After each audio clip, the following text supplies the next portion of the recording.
South কোরিয়ার movie ইন্ডাস্ট্রির অন্যতম জনরা হচ্ছে সাইকো বা সিরিয়াল কিলার কেন্দ্রিক মুভির এক্সপ্লেনেশন দেখব। মুভির নাম মিডনাইট বা মধ্যরাত, যেটি মুক্তি পায় 2021 সালে এবং মুভির আইএমডিবি রেটিং হচ্ছে 10-এর মধ্যে 6।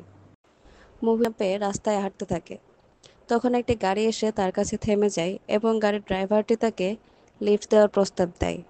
কিন্তু মেয়েটি তাকে উত্তর দেয় যে সে অতটাও বোকা নয় যে কোনো অপরিচিত মানুষের গাড়ি নির্দেশনা চাইলে জুংতাক তখন তাদের মৃত বাবা মায়ের কাছে অভিযোগ জানায়।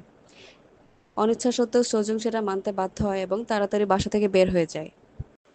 তখনই সেখানে আমরা সেই সাইকো কিলারকে দেখতে পাই। এ সময় তাদেরকে ইশারায় কথা বলতে দেখে কিলারটি সহজেই বুঝে যায় যে তারা দুজনেই বোবা ও বধির।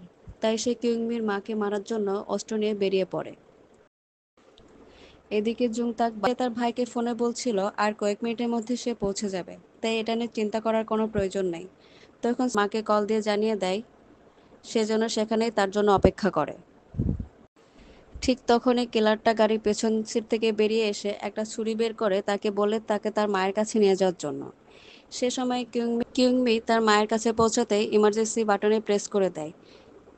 সাথে সাথে অ্যালার্ম বেজে ওঠে। এটা দেখে কিলারটা পিছু হটে যায়। সোজুংকে তার গাড়িতে নিয়ে এসে শেরপর কিলারটি কিংমির কাছে গিয়ে কেসের রিপোর্ট দেখতে চায়। রিপোর্ট থেকে সে তাদের বাসার অ্যাড্রেসটিও দেখে নেয়। তখন কিংমির মা তাকে ইশারায় বলে লোকটাকে তার সুবিধার লাগছে না, কারণ একটু আগে লিফটে তার কাছে একটি কালো ফোন ছিল এবং এইমাত্র সে তার কাছে একটি সাদা ফোন দেখেছে, যেখানে সে ওয়ালপেপারে একটা মেয়ের ছবি দেখেছে। সাইকো কিলারটি সাইন ল্যাঙ্গুয়েজ জানতো, তাই সে সব বুঝতে পারে। সে কিউংমির মায়ের কাছে গিয়ে শয়তানি হাসি দিয়ে কিছু একটা করতে যাবে। জুংতাকের জ্ঞান ফিরলে পুলিশেরা তার কথা শুনে তাদের ভুল বুঝতে পারে এবং ক্ষমা চায়। এরপর তারা কিংমিদের বাসায় পৌঁছে দেয়। বাসায় পৌঁছে যখন তারা কথা বলছিল তখন তার মায়ের একজন কলিগ তাদের বাসায় আসে। সে জানায় সে কিলারটা শেষমেশ তাকে ছেড়ে দেয়।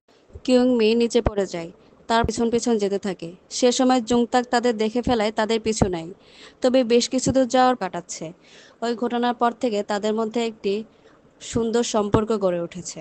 এরপর তারা মেমোরি হিসেবে একটি গ্রুপ ফটো নেয় এবং এই দৃশ্যের মধ্যে দিয়েই শেষ হয় মিডনাইট মুভিটিতে বোবা ও বধিরদের যে স্ট্রাগলটা দেখানো হয়েছে তা কিন্তু বাস্তবিকভাবেই সত্য। মুভিটি আপনাদের কেমন লেগেছে তা অবশ্যই কমেন্ট করে জানাবেন।